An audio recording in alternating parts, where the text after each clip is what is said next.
današnje javljanje iz Bosne da vidimo kakvo je stanje. Mašala. Da kiša. Pa da kiša rasulja.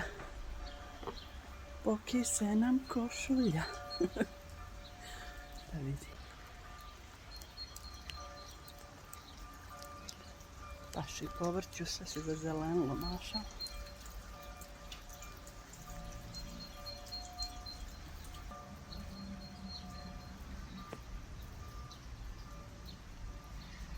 Ruže su se mladile.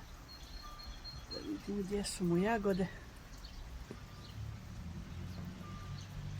Eno i one su mašala.